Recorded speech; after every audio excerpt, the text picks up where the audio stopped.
In this video, we're going to have a look at how we can determine the equation of a linear line when we are given the x-intercept and the y-intercept. Now, to determine the linear equation itself, the way in which we're going to do it is, firstly, we're going to list the x and the y-intercepts, plot them on a Cartesian plane, draw the line, and then we're going to pull information off the graph that we draw to then determine, firstly, the gradient, and then using that, we're going to put it all together in the general equation of a line, which is y equals mx plus c. Now, jumping into it, the question tells us that there's an x-intercept at x equals 2. So what that means is that the x-intercept is at 2, 0. Plotting that on the Cartesian plane, we get 2, 0. Now, the next piece of information we're given is the y-intercept is at 1, like so. So we can write that as the y-intercept is at 0, 1. What does that mean? Well, it's roughly there on the Cartesian plane. Now, next step is we have to draw the line that goes through these 2 points. So I'm going to grab my ruler and I'm going to draw a line that goes through both of these points. The line itself should go across the entire Cartesian plane. Reason being is it's just nicer to look at. Done. Now, next step is, well, we've got the graph. We have to then determine the parameters for the equation of the line. So we need to know the value of m, and we sort of know the value to c, but we'll come back to that in a sec. Now, the value of m, the way in which we can determine that is simply by using the rise over the run formula. And the way in which that works is, well, it goes y2 take y1 all over x2 take x1. And that's where this formula comes in handy of the x-intercepts and the y-intercepts. So notice that x values are here, and y values, let's go purple. Our y values are here and here. Now, simply substituting in these values into this formula here, what we'll find is that we're able to calculate the gradient of this particular line. So subbing in the values y2, let's say y2 belongs to, we'll go this one here. So it will be 0 take, then this one, 1. And that's going to be all over x2. So let's say x2 is this guy here. 2 take 0. Putting that together, what we find is that 0 take 1 is minus 1, and that's all over 2. So therefore, the gradient itself is equal to negative a half.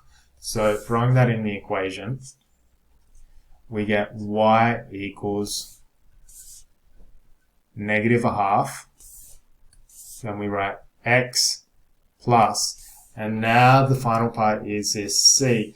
And funny enough, the value of c is actually right in front of us, and the value of c is simply this number here, as seen here as well. So it's simply the y-intercept. So we get away with saying y equals negative a half x plus 1. And we are done. Going down, we'll do the same thing again for this example 1b. A linear line has an x-intercept at negative 1.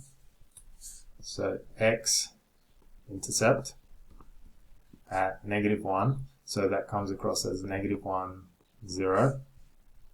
Mark here on the Cartesian plane. And the y-intercept is at negative 3. So 0, negative 3. Marking that. Now we've got the 2 points marked out. It's now time to draw the line.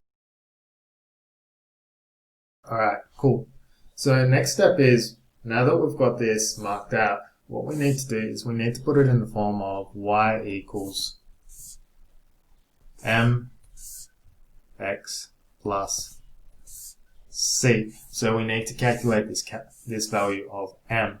To do that, we're going to use the same formula of rise over run, and then we're going to go y2 take y1 all over x2 take x1.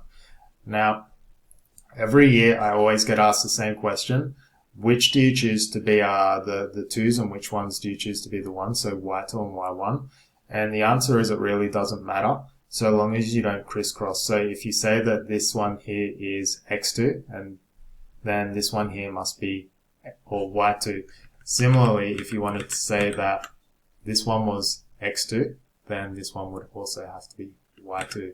So long as you stay consistent with the subscripting, the answer always comes out the same. So putting in y2, we'll say it's let's go this one this time.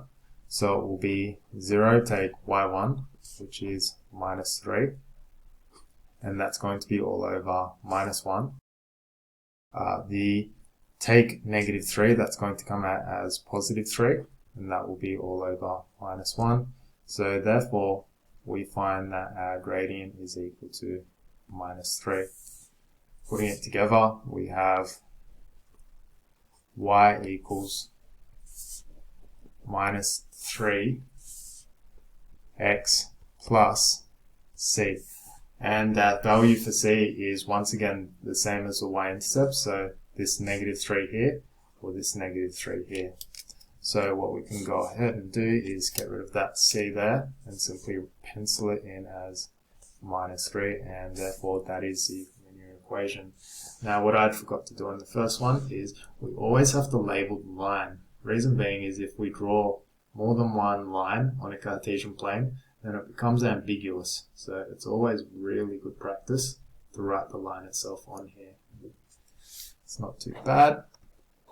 And then the one up here, it's going to be y equals negative a half 1. And this has been a short video on how we can deduce the equation of a linear line simply by pulling the coordinates off of the Cartesian plane.